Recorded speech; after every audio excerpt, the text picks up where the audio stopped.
O Senhor esteja convosco.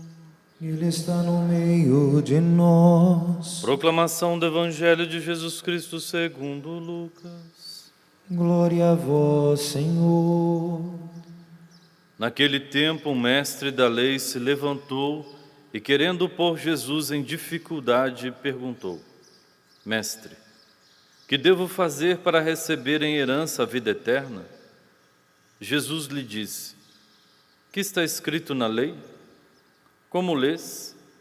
Ele então respondeu: Amarás o Senhor teu Deus de todo o teu coração e com toda a tua alma, com toda a tua força e com toda a tua inteligência, e a teu próximo como a ti mesmo. Jesus lhe disse: Tu respondeste corretamente. Faze isso e viverás. Ele, porém, querendo justificar-se, disse a Jesus: E quem é o meu próximo? Jesus respondeu: Certo homem descia de Jerusalém para Jericó e caiu nas mãos dos assaltantes. Estes arrancaram-lhe tudo, espancaram-no e foram-se embora, deixando-o quase morto. Por acaso um sacerdote estava descendo por aquele caminho. Quando viu o homem, seguiu adiante pelo outro lado. O mesmo aconteceu com um levita, que chegou ao lugar, viu o homem e seguiu adiante pelo outro lado. Mas um samaritano que estava viajando chegou perto dele, viu e sentiu compaixão. Aproximou-se dele e fez curativos, derramando óleo e vinho nas feridas. Depois colocou o homem em seu próprio animal e levou-o a uma pensão, onde cuidou dele. No dia seguinte, pegou 2 moedas de prata e entregou-as ao dono da pensão, recomendando: Toma conta dele. Quando eu voltar, vou pagar o que tiveres gasto a mais. E Jesus perguntou: Na tua opinião, qual dos 3 foi o próximo do homem que caiu nas mãos dos assaltantes? Ele respondeu: Aquele que usou de misericórdia para com ele. Então Jesus lhe disse: Vai e faze a mesma coisa. Palavra da salvação. Glória a vós, Senhor.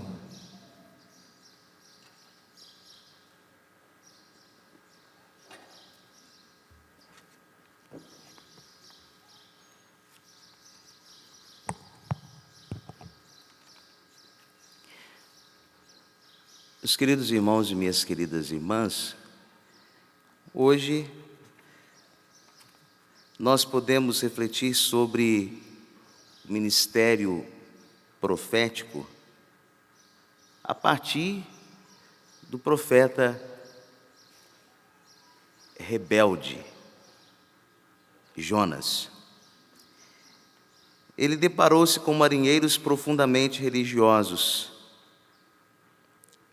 Tomados de pavor, os marinheiros começaram a gritar, cada qual a seu Deus, e a lançar ao mar a carga do navio para o aliviar.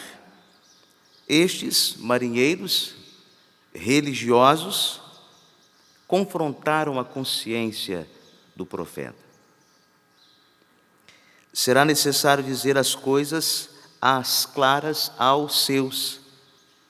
Enquanto Jonas dormia, o tumulto acontecia no navio, até que alguém foi ao profeta e percebeu-se que Jonas estava então a dormir. O chefe do navio foi vê-lo e disse: Como? Tu dormes?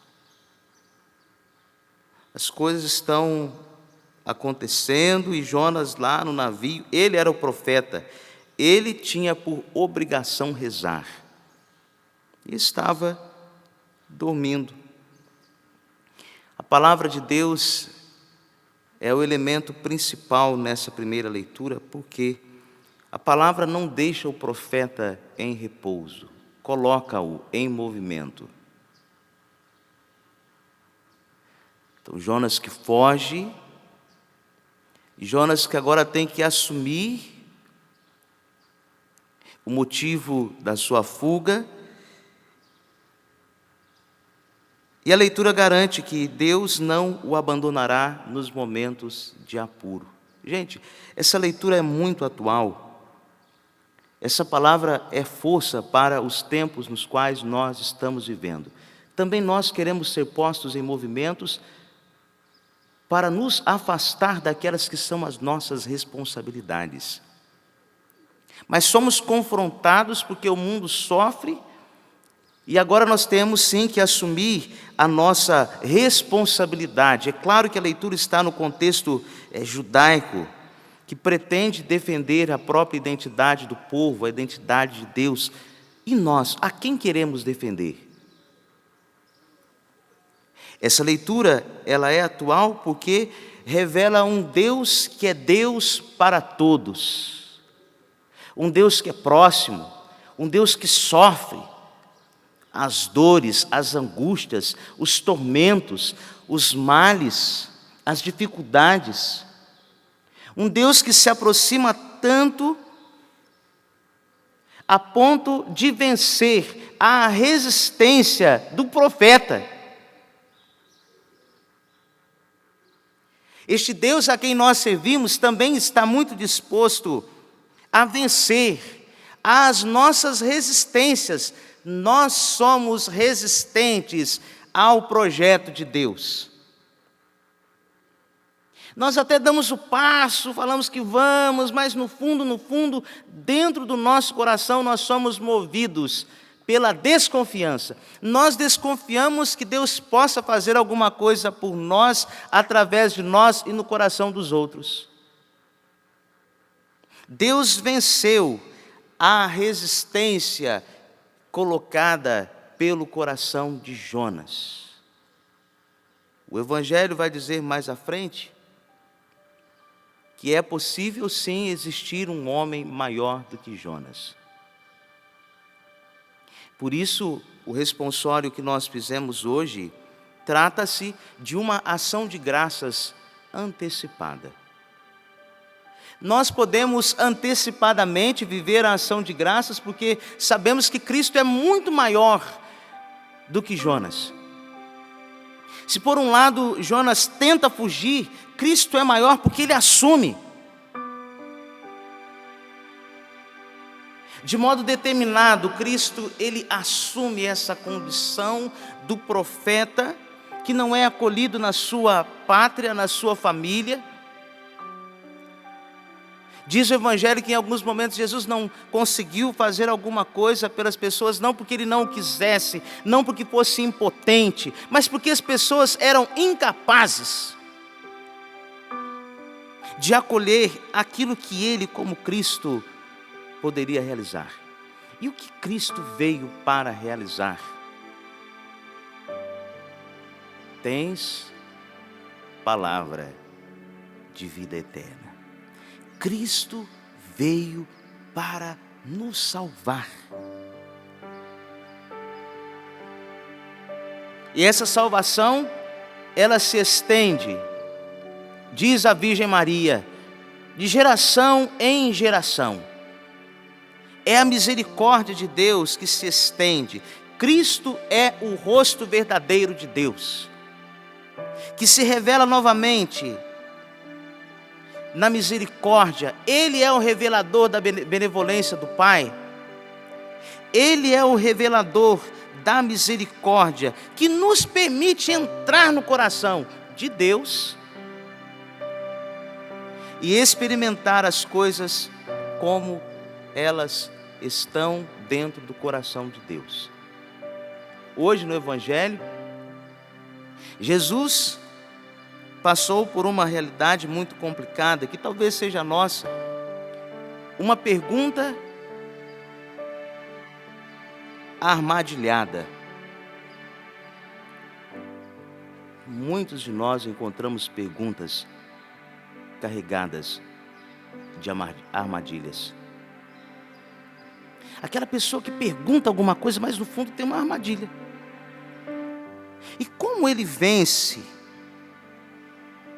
Ele vence contando a história do samaritano. que atendeu com o coração.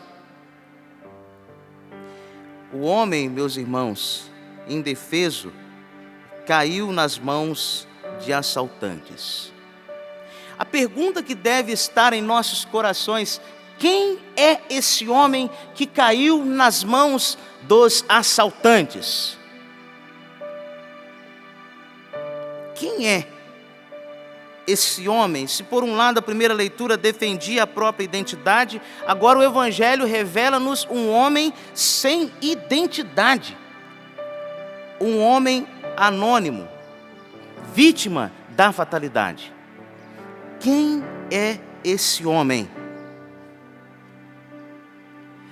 O Evangelho nos confronta. Por quê? Passaram um sacerdote e um levita.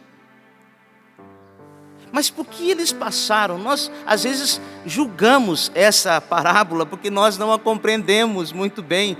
Passaram o sacerdote e o levita. Por que eles passaram? Para não ter complicações com aquele morto.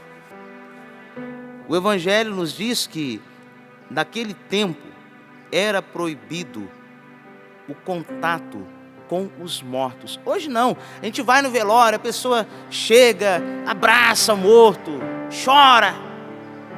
Por que você morreu? Naquele tempo não era assim. Por isso o sacerdote e o levita tiveram a coragem de passar para manterem-se puros,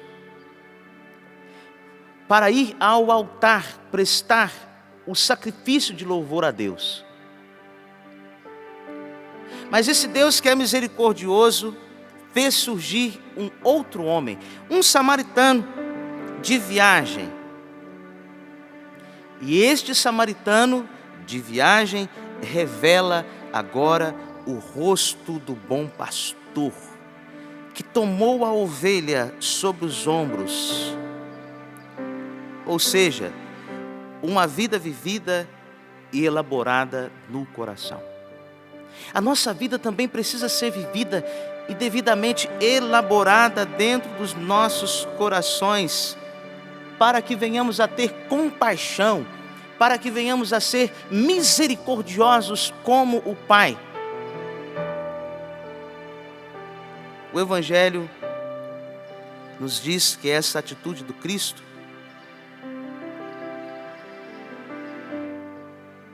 Ele é o bom samaritano. Essa atitude ela se estende em outros eventos. Por exemplo, quando Cristo ele teve compaixão da viúva de Naim. Quando Cristo ele conta aquela parábola na qual o pai foi misericordioso para com o filho. Esse Cristo que passou pela terra fazendo bem, curando a todos e sarando todas as espécies de doenças e enfermidades, esse Cristo que foi preso, ultrajado, coroado, condenado, este Cristo que foi flagelado, este Cristo pregado na cruz, encontrou o coração de São Francisco de Assis. E como bom samaritano da humanidade, ele veio agora ao encontro de um homem que vinha de uma família muito rica. Mas à semelhança do Cristo preso na cruz, São Francisco de Assis também foi preso. E lá na sua prisão, Deus se aproxima desse homem que estava ferido interiormente e iniciou um lento processo de conversão espiritual. E a partir do encontro com o leproso, com o outro, quem é o meu próximo? O meu próximo é o ser humano. Francisco de Assis, ao deparar-se com o leproso, encontrou-se com as próprias lepras. E ao se deparar com as próprias lepras, reparou a igreja de Cristo que estava em ruínas. E foi da cruz que São Francisco aprendeu o que significa a paz e o bem. Cristo que não usou de violência, do alto da cruz, nos diz que nos tempos atuais é possível encontrar na nossa cruz toda a paz e todo bem. Senhor, dai-nos à semelhança de São Francisco de Assis, a graça de nos tornarmos misericordiosos como o Pai. Fazei que eu procure mais. Fazei, Senhor, que procuremos mais consolar que ser consolados.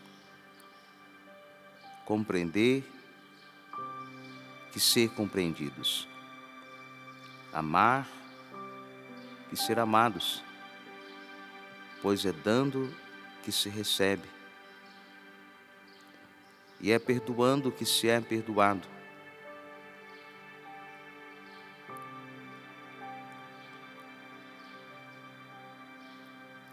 E é morrendo que se vive eternamente.